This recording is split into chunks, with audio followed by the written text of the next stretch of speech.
ABCD is a rectangle in which diagonal AC bisects angle A as well as angle C. Show that ABCD is a square. And second, diagonal BD bisects angle B as well as angle D. तो अपन को क्या क्या given है? Look at the figure. अपन को ये दिया है कि ABCD is a rectangle. Definitely यहाँ नहीं दिख रहा है रेक्टेंगल. क्यों नहीं दिख रहा है? Tell you. Okay, ABCD is a rectangle. तो आपको रेक्टेंगल की प्रॉपर्टीज़ यहाँ पे यूज़ करनी पड़ेंगी. जो भी प्रूफ करने बोलेगा उसमें आप इसकी प्रॉपर्टीज़ यूज़ करोगे. रेक्टेंगल के सभी एंगल्स 90 डिग्री होते हैं, अपोजिट उसके साइड्स इक्वल होते हैं, ऑल ऑफ दैट. जो भी उसकी प्रॉपर्टीज़ है उसको यूज़ करेंगे जो प्रूफ करना है उसके लिए. Okay, AC bisects angle A as well as angle C. ये जो AC डायगनल है इस फिगर में, AC diagonal is bisecting angle A as well as angle C.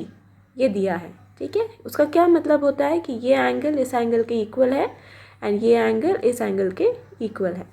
Centre को अपन एक नेम दे देते हैं, ये जहाँ पे इंटरसेक्ट हो रहे हैं दोनों डायगनल्स, पॉइंट O.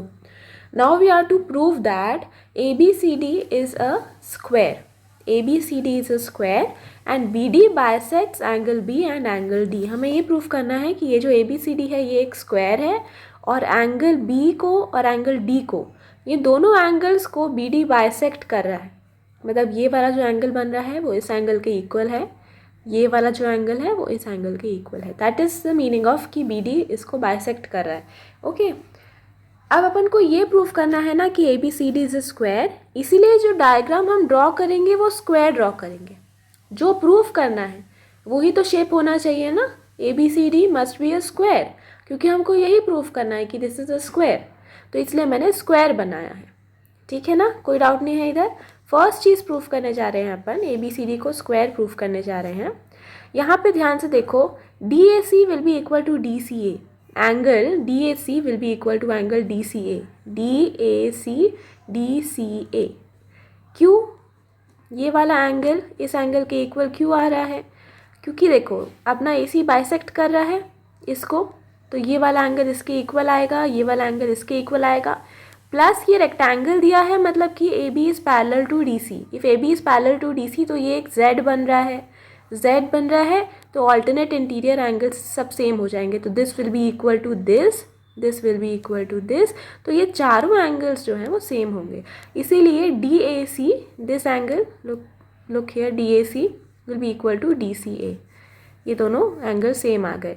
ओके, अब क्योंकि AC is bisecting angle A as well as angle C, ये रीज़न आपने यहाँ लिखा. Therefore AD will be equal to DC. इसीलिए ये देखो, ये दोनों एंगल अगर सेम है तो मैंने क्या बताया था, ये आइसोसेलेस ट्रायंगल है, आइसोसेलेस ट्रायंगल है. एंड इसके केस में जो ये बेस रहता है उसका लेंथ तो अलग रहता है, लेकिन ये जो दो साइड्स हैं जो इक्वल एंगल बना रहे हैं, जो दो साइड्स हैं जो इक्वल एंगल बना रहे हैं, ये दोनों साइड्स भी सेम लेंथ के होते हैं. Therefore AD is equal to DC. Sides opposite to equal angles are equal. Sides opposite to equal angles are equal. We will name this as equation 1. Okay? ठीक है. इसके अलावा और क्या पता है अपन को दिया है कि ये एक रेक्टेंगल है, तो रेक्टेंगल में अपोजिट साइड्स तो इक्वल होते हैं, है ना. तो हम रेक्टेंगल की प्रॉपर्टी यूज़ करेंगे. इसीलिए CD is equal to AB. CD is equal to AB. Opposite sides of a rectangle are equal. इसको अपन नाम दे देंगे इक्वेशन 2. This one equation 2. ठीक है ना.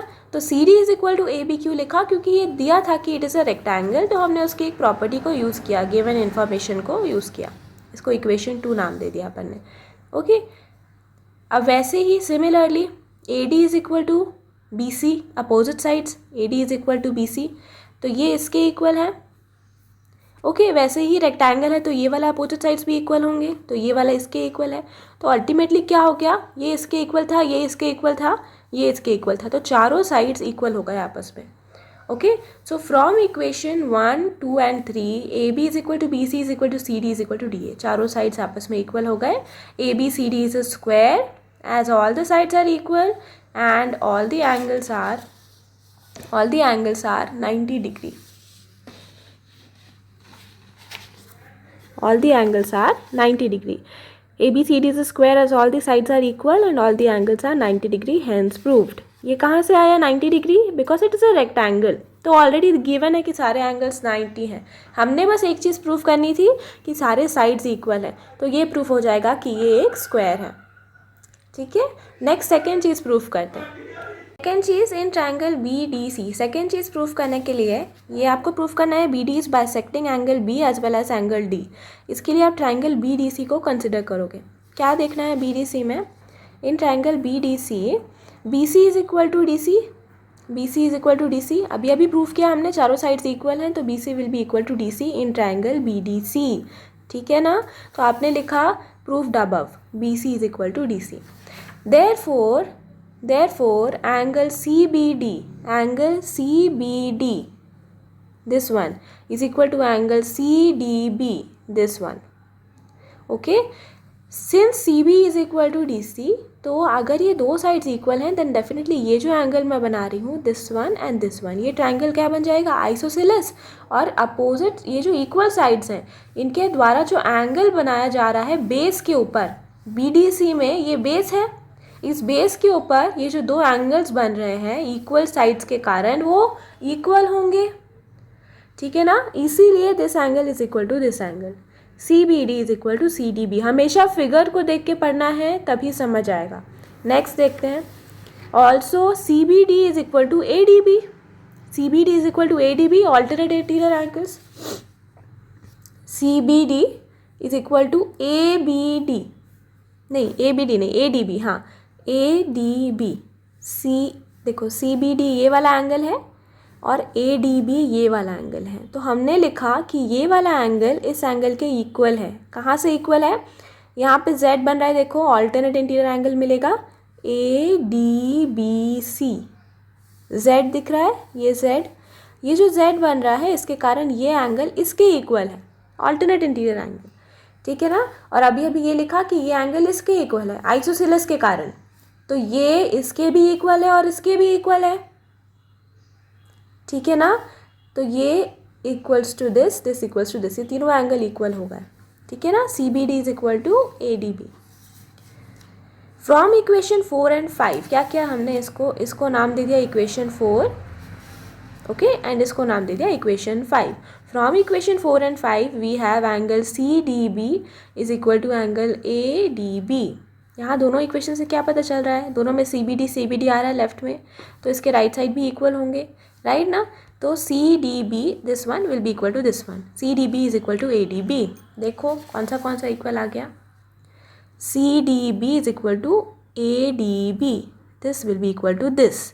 इससे क्या पता चल रहा है कि एंगल D को तो भाई बाइसेक्ट कर रहा है. कौन बाइसेक्ट कर रहा है? ये जो BD लाइन है ये एंगल D को तो बाइसेक्ट कर रही है. ठीक है ना. अब इसी सेम चीज़ को अपन को ये भी प्रूफ करना है कि B को भी बाइसेक्ट कर रही है.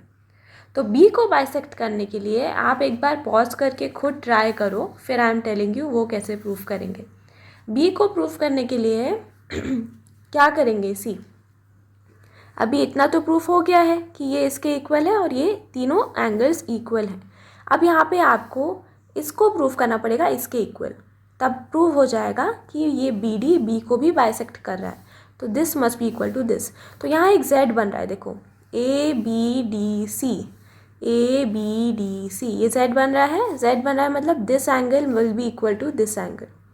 ठीक है ना.